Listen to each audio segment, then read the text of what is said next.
We hear it was obliteration. It was a virtual obliteration. When you take a look at the ground above, don't forget the flame is all underground.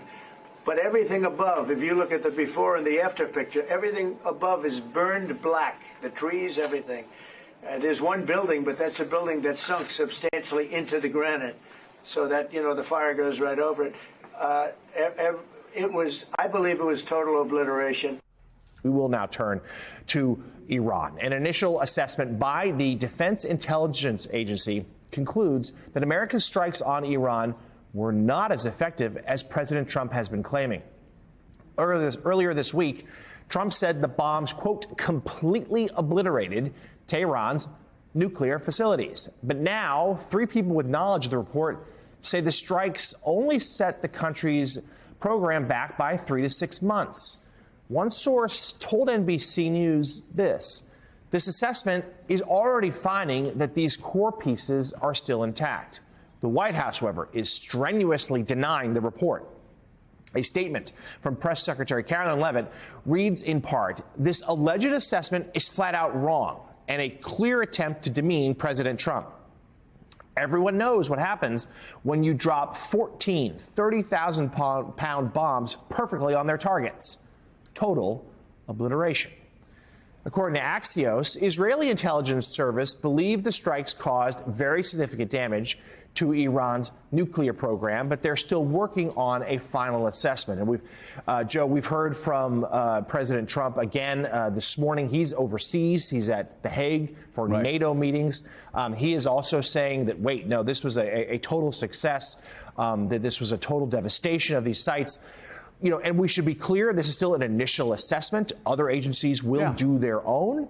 But at minimum, this calls into question just how complete of a wipeout this was.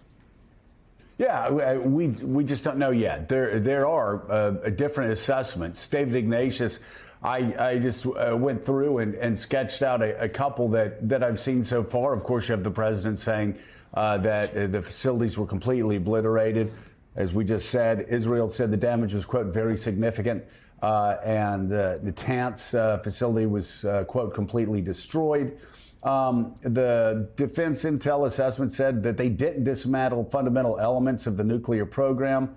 They delayed the program to 3 to 6 months. And the IAEA said it was, quote, directly impacted, and some had, quote, extensive damage. So still, we're sort of in the fog of war right now. But tell us what you know, what you've heard, what we should be looking for. So, Joe, first, initial intelligence estimates are an art more than a science. It takes a while to have enough information to make good judgments. There's a history of policymakers being unhappy when intelligence analysts say that claims that people are making, especially for military programs, simply aren't being borne out on the ground. That happened repeatedly with Iraq and Afghanistan. It happened with Vietnam. Consistently, intelligence analysts said these wars are not going the way policymakers think. Now we're seeing a new version of that. The president's language is so hyperbolic, to use words like obliterated when you have no early evidence whatsoever, is just silly.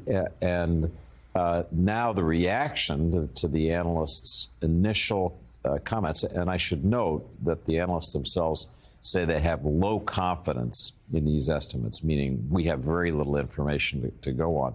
But the reaction has been childish as to the word that comes to mind. It's like there's no Santa Claus. What do you mean that wasn't obliterated?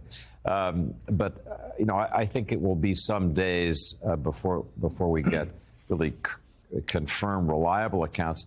The issue this raises to me is, well, if this was a worthy target, if destroying Iran's nuclear capability was something in the interest of the United States, then the implication of this first assessment that you didn't set the program back by more than 3 to 6 months is correct. The implication is you're going to need to go back and bomb it again. So critics need to think carefully. As they say, oh my gosh, this didn't accomplish anything, the military response would be, okay, we need another mission. Well, yeah, exactly. If if in fact the nuclear program had to be destroyed and it is not destroyed, then there's the suggestion that either the U.S. has to strike again or Israel has to be allowed to continue strikes to try to finish off the facilities. You're right. A lot of people taking victory laps here saying that it wasn't destroyed. Well, that begs a question. Okay, well, what are you going to do now? Because again, let's be very, doesn't matter who you voted for, whether you voted for Donald Trump or Kamala Harris or somebody else, understand a damaged, a battered Iran whose facilities aren't completely destroyed and who can rebuild those facilities, will rebuild those facilities, rebuild them with even more urgency, and the situation will be even more dangerous in the future.